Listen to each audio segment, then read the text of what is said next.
There's something quite unusual about this little island in the Firth of Forth. Several quite unusual things, in fact, but perhaps the most notable is this. For quite a lot of the time, it's not an island at all.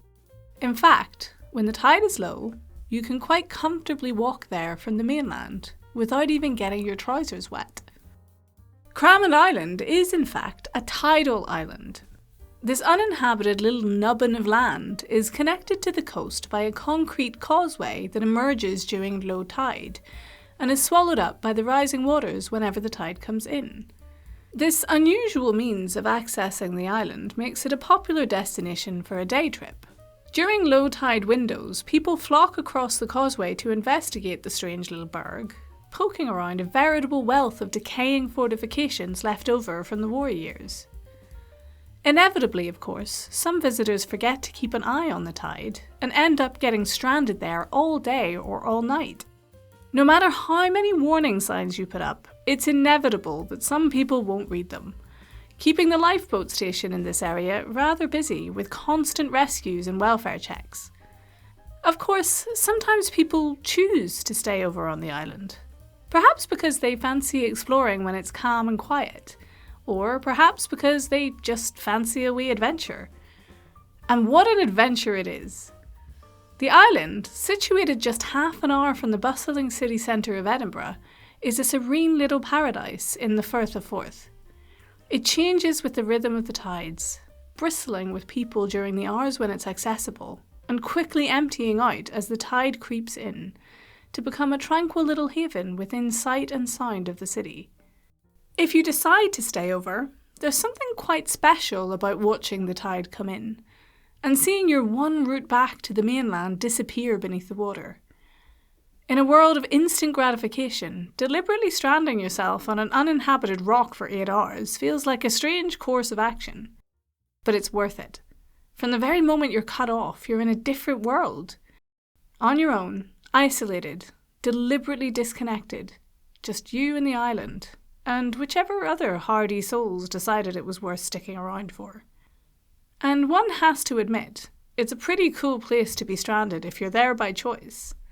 This little place is absolutely covered with these odd concrete installations, bunkers and gun emplacements and ammunition stores that were put in place when Britain came under threat during the First and Second World Wars.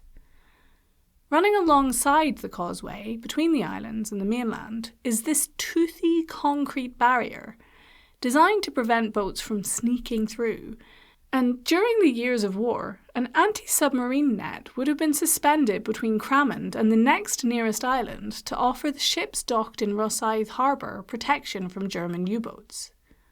The island itself was home to multiple heavy guns and searchlights to help them find their targets, plus a rudimentary barracks for a small force that was garrisoned on the island itself. All this, plus a small power plant and a few storehouses, would have made the usually deserted Cramond into a hive of activity. But before the war? What was the island used for then? Well, up until 1904, sheep were grazed there, and there may also have been a fair bit of fishing-related activity. Until they were plundered out of existence, there were rich and productive oyster beds around Cramond, some evidence of which you can still spot on the nearby shore. But beyond these traces, most of what existed on Cramond before the wars has long since disappeared. Only a few traces remain. You can find the tumble-down ruins of an ancient farmstead in the woods, and the collapsed remains of a jetty on one side of the island.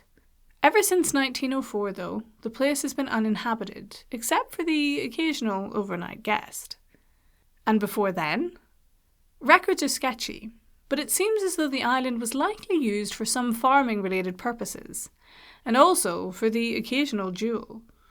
In 1596, 2 men met in single combat on the island after one accused the other of killing his brother.